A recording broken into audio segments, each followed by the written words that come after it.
Hey everyone, welcome back to my YouTube channel. My name is Patrick Coffin. Check out my podcast where I interview sages and survivors of the culture war that drops every Thursday.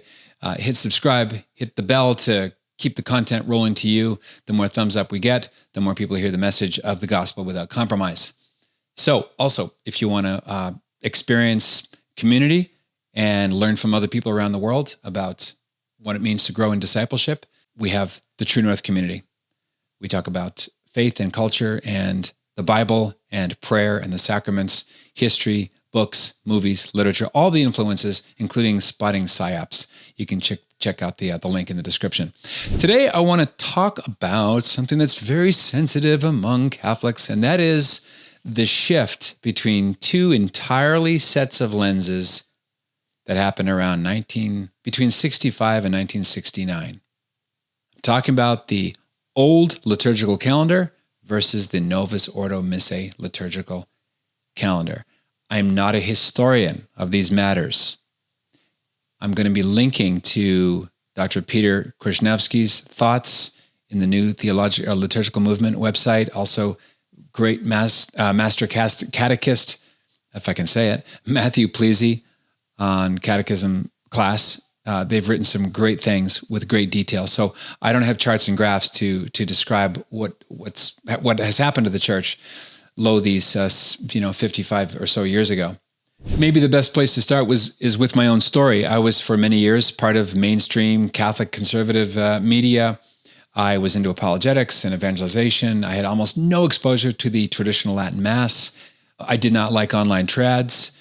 I didn't like the culture of crabby, bitter, just everything. Trads online to me gave off a foul odor, and I never liked it. Over time, I began to read about the 1955 liturgy and the 1962 liturgy and the changes that Pope Pius XII made in the 50s. And I began to notice that conservatives, when they talk about the bleed out of the church or poor catechetical formation, they talk about this mysterious thing 60 years ago. Well, over the last 60 years, the wheels kind of fell off. What happened back then? Vatican II happened back then. Or as conservatives insist on writing it, the Second Vatican Council. Liberals say Vatican II, conservatives say Second Vatican Council. And the Second Vatican Council was a kind of revolution. It was called in 1959 by Angelo Roncalli, who became Pope John the 23rd. There was no dogma at stake. There was no arguments to be solved. He just wanted to update the church and open the windows and have a new springtime. So 1962 to 1965, the several thousand bishops around the world met in one session after another, and they produced 16 documents, 4 main ones. I'll give you a snapshot of the weaponized ambiguity that we're talking about here, because the point of this video is to compare and contrast the cultures that grow up depending on what your liturgical calendar is, depending on the emphasis you give the saints, and then what kind of holy liturgy you have. So, pre-1955, you had a whole array of saints packing the calendar. You had what began under Pius XII, a kind of snipping away, removal of some of the saints. And then just the floodgates in the 60s came out. And by the time Archbishop Annibale Bonini, almost certainly a Mason, and his concilium got involved and began tinkering with the sacred liturgy, all bets were off, and the church calendar lost 300 or so saints. These are saints whose merits and whose prayers were relied upon by generations and generations, dating back a millennia. Those are all gone now. The Novus Ordo liturgical calendar, with its 3-year cycle, A, B, and C, with its much, I would say, primitivized, if not denuded calendar. It's much more skeletal, much more thin compared to the more muscular, full, detailed, rich, I would say floral, not in a feminine way, but in a feminine way. There was an overflowing Like if you ever go into a French basilica, French churches are beautiful. You feel like you're walking into a garden that's been structured, and with the main point of that structure being the Holy Eucharist in the tabernacle. The Novus Ordo Missae was brought online in 1969 by order of Paul VI. He had celebrated Mass ad populum, or to the people, as opposed to toward God the Father, as the traditional Latin Mass to this day does. And he said Mass in Italian in I believe 1966 for the first time. So there's a lot of experimenting that happened with the Divine Liturgy. So we're told that Vatican II was a pastoral council, that there's no new dogma. On the other hand, we're told that ecumenical councils teach infallibly. Already some ambiguity. So here we have a pastoral council with 4 major documents, 3 of which are called sacred constitutions. Sounds almost like Trent, doesn't it? There's the sacred constitution on the liturgy called Sacrosanctum Concilium. There's the sacred constitution on divine revelation called Dei Verbum, which is shorter. You have the sacred constitution on the church, Lumen Gentium. And then you have the longest one, and that's the pastoral constitution on the church in the modern world, Gaudium et Spes. So here we have, the premise is that ecumenical councils are infallible, but this one was a pastoral council. Yet 3 of the 4 major documents are called dogmatic constitutions. You see the weaponized ambiguity? Depends on who you ask. Was anything changed at Vatican II? In some ways, nothing was. In other ways, everything was. The document to do with the liturgy, Sacrosanctum Concilium, makes no mention of the Novus Ordo Missae. There's no effort, no implication or suggestion in that document to imply that a whole new Mass is required. Stripped down, debiblified, really ransacked from its biblical meaning, the collect prayers and so on. If you want to find out more about how that happened and which prayers were removed, I'd recommend episode number 2 of the documentary Mass for the Ages, Mass of the Ages, rather. So we have now a new culture arising, and the culture is caused by the experience people have at Mass. The greatest drop in population in church history, at least since the Deformation, the revolt of the 16th century, happened after 1962. Check out Kenneth Jones's book, Leading Index of Catholic Indicators. Why did they leave? Now, Paul VI did some gaslighting in describing Catholics who were disoriented and dismayed and confused in a way that reminds you of the Argentine currently living in Rome, gaslighting more traditional-minded Catholics as mentally unbalanced or having emotional problems that make them, it makes it impossible for them to adjust to reality, something like that. So what we have now are 2 different versions of what it means to be Catholic.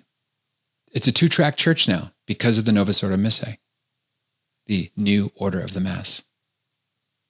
In the vernacular, maybe 40% shorter in length. And with that came the calendar.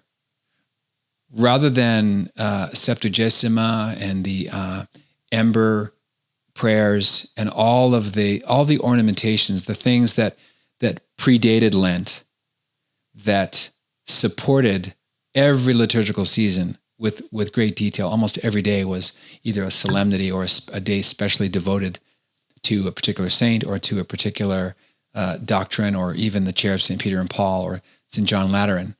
Very rich, diverse in the true sense. Pluralism in the way Christ intended, appealing to all cultures. So you could walk into Mass in Tokyo or Zimbabwe or a remote chapel in the Arctic or Toronto or Miami or Bogota or Rome, or Moscow. And it's one Lord, one faith, one baptism, one Mass, and one language. That's church unity. That's all gone now because of the Novus Ordo Missae. Now we have a kind of liturgical Tower of Babel. Now, I came to this perspective on tradition because I saw the fruits of all the innovations. And I found myself unable to defend them. And I found myself very hungry to learn about the history of liturgy and what happened pre-Vatican II. What was on the mind of Pope Pius the 12th when he got rid of the prayers in preparation for the 1962 Missal, for the Good Friday prayers for the conversion of the Jews? Why did that happen? Why were so many feasts shifted around? Why were saints dropped from the calendar? It really began under Pius XII, not John the 23rd. Now, he wasn't a radicalized pope by any stretch. He was no one's fool. Eugenio Pacelli was a very august, a brilliant scholar, a very holy man. He's venerable. You have the tinkering that began a decade at least before the Second Vatican Council ended. The liturgical calendar is the heartbeat of the church. It's the rhythm of life in this world. It charts the seasons. It lines up Advent to Lent, like two ballasts. The spring, the beginning, the self-sacrifice, the winter, the birth of Christ. All the Marian feasts, they were all there in much more rich plenitude in the old calendar. And if you go to the traditional Latin Mass, you'll learn about the differences in very specific ways because the readings are different. Even though many of the feast days are the same, Pentecost is the same. You have the start of Advent, you have Christ the King, you have Trinity Sunday, and so on. And that TLM calendar, which is known as the 1962 calendar, has roots that stretch back a millennium. So I'm thinking about a line from Chesterton. He said, "Don't tear down a fence until you know why it was erected." And I wonder how many of the liturgical recavators could foresee the damage that would be done to just the common faith of Catholics. Because after World War II, there was a strong, steady stream of converts to the faith, thanks to people like Arnold Lunn, Monsignor Ronald Knox. Chesterton himself had a big influence on a lot of Christians becoming Catholic. Yves Lenoir, Graham Greene.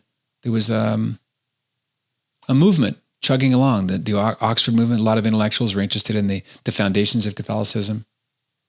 Yves Lenoir, in fact, wrote letters to Paul VI complaining about the destruction of the liturgy, as did Alice and Dietrich von Hildebrand. They met with Paul VI on more than one occasion, but it didn't go anywhere. You can read all about that in the Trojan Horse in the City of God, book by the great Dietrich von Hildebrand, German phenomenologist, Catholic scholar.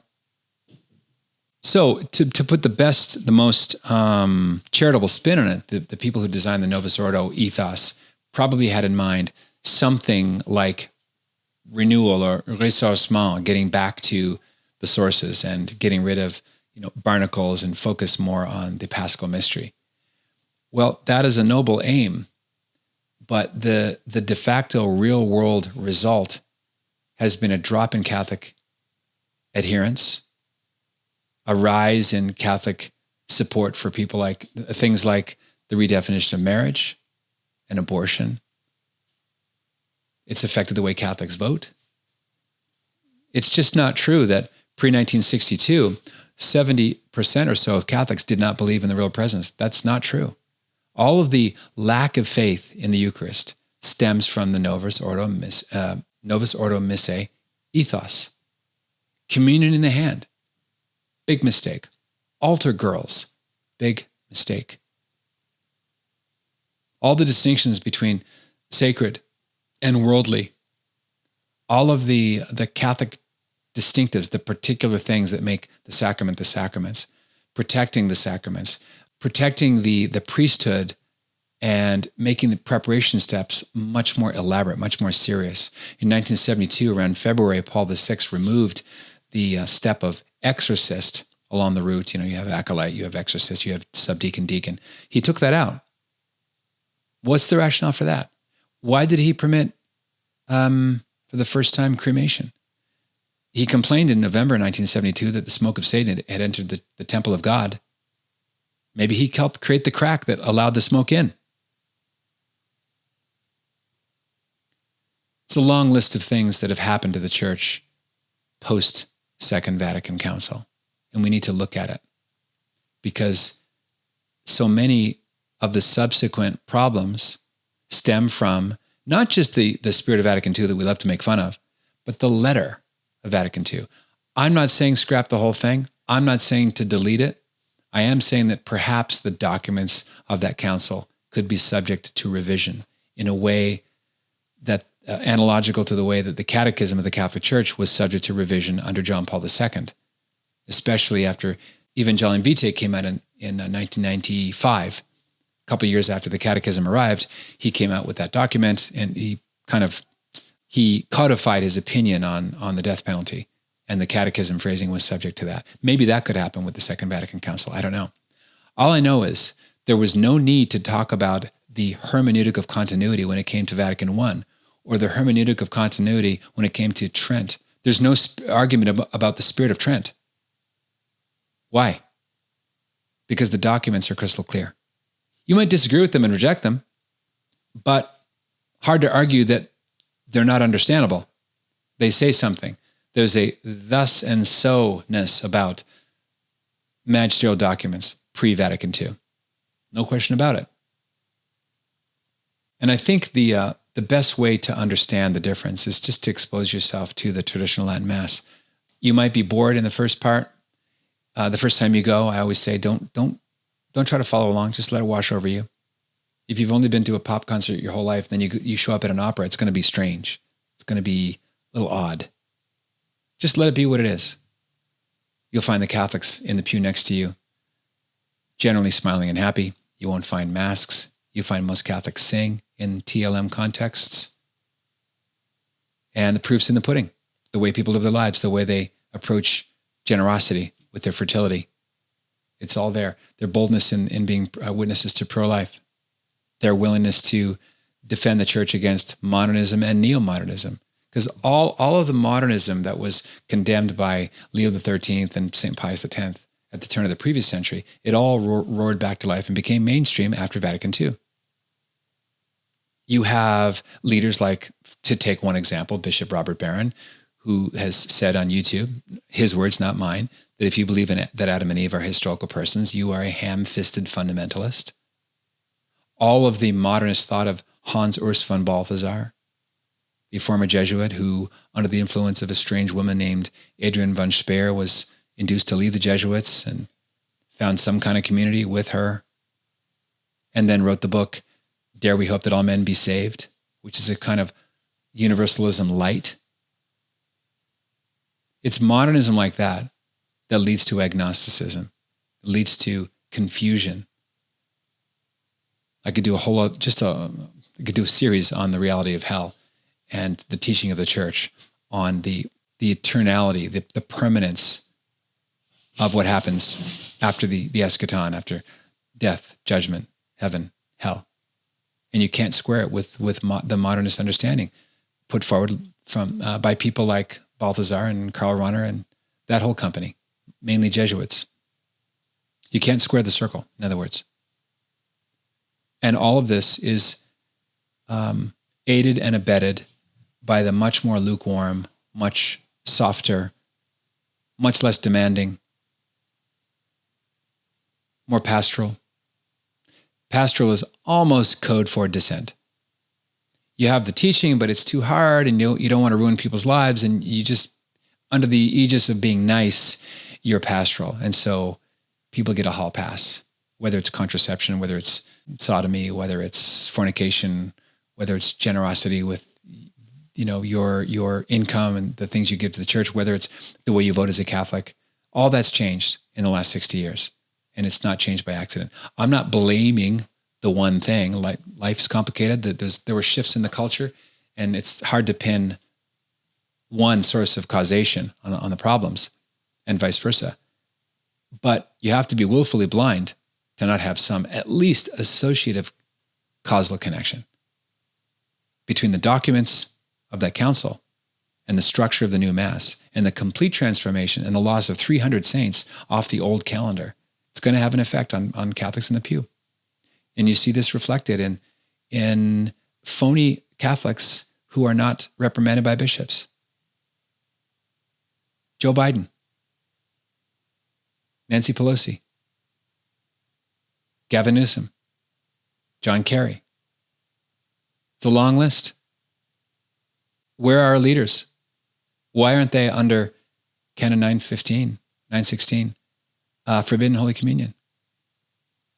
They're dead set against protecting innocent human life. Are there any excommunications possible? No, because that wouldn't be pastoral. And so the confusion reigns. And so Protestants ask Catholics all the time, where's your church leadership? You can be a Catholic and be pro-abortion? That is entirely impossible pre-1962. The idea of a Catholic who publicly dissents. Now, you may have bad Catholics. You may have a Catholic who, is Catholic in name, but really is not living a very devout life. But that's different from making a public stand about it and saying, I disagree. I dare you to discipline me. That would never happen. It was a different ethos altogether. It's like fish swimming in a different kind of body of water, salt water versus fresh water, warm versus cold. Pick your analogy. So the Sunday liturgy is really the centerpiece. And I would love if Summorum Pontificum were returned to liturgical norms. I know Pope St. Pius V in Quo Primum, I believe, is the document that asserts that the traditional Latin Mass will perdure until Christ returns. You can't scrub it from the face of the earth. Doesn't matter who you are. And going there is a good experience. You're connecting with how a pre-millennium, generation after generation after generation of our Catholic brothers and sisters who've gone before us were formed into saints. St. Francis de Sales, St. Ignatius Loyola, Thomas Aquinas, Mother Teresa, John Paul II, Francis of Assisi, John of the Cross, St. Thérèse of Lisieux. They were all formed and made into saints by the traditional Latin Mass and its calendar. And the way its calendar was lived out in family life. We see very little of that. And I think a resurgent love of tradition and getting back to the way things had been. What do the tennis players say about your game? If it ain't broke, don't fix it. How much more important is that true and applicable today? So, where does that leave us? Well, I think both calendars have merits. We're certainly not able to resolve the tension in this life, but the more exposure you have to the way things had been, the ancient use of the Divine Liturgy, pre-62 or I really love the 1955 liturgy myself. I think it's in greater continuity. But what matters most, whether you're a Novus Ordo only or if you have no experience with the traditional Latin Mass and that whole culture, the call to holiness is the same. It's universal. And God gives us enough grace because of our baptism, because of our confirmation. We're still responsible irrespective of the context around us. But man, is it easier when you have the supports, when you have the unspoken agreements, when you have the greater devotion to more saints, when you have an emphasis on reading and prayer, when you have the simple, direct, eminently memorizable Penny Catechism of St. Joseph, the Baltimore Catechism. Rich. Again, you might disagree with it. And by today's standards, some of the language is not very pastoral. But it's had imprimaturs and nihil obstats, and it guided generations of American Catholics from this life to the next. If you've never read the Baltimore Catechism, check it out. So whatever your context is, it's important to pay attention to the season. Pay attention to the lives of the saints whenever they're noticed. If your priest doesn't mention the saint of the day, maybe drop him a note or say, hey, Father, today was St. Augustine's feast day. My son, my son, let's call him Augustine, has been away from the faith. He's living with his girlfriend. And I find a lot of comfort learning about the struggle and the trial of St. Monica. It's important that we learn about the saints. They're the cloud of witnesses. They're the ones that Christ gives us to imitate as they have imitated Christ. They don't substitute for Christ. They share his mediation. And I think we need a resurgence in love of tradition. Doesn't have to make you crabby. It should make you joyful. And it should make you pine with holy nostalgia for the faith and all of its helps, all of its supports, all of its kind of sacramental scaffolding that really helps you form yourself by God's grace into a disciple of Jesus Christ. If you want to find out more about Catholic life, culture, liturgy, scripture, vice, virtue, sarcasm, movies, books, and live webinars. Check out the link for the True North Movement. We would love to have you inside and love to learn from you. In the meantime, be a saint. What else is there?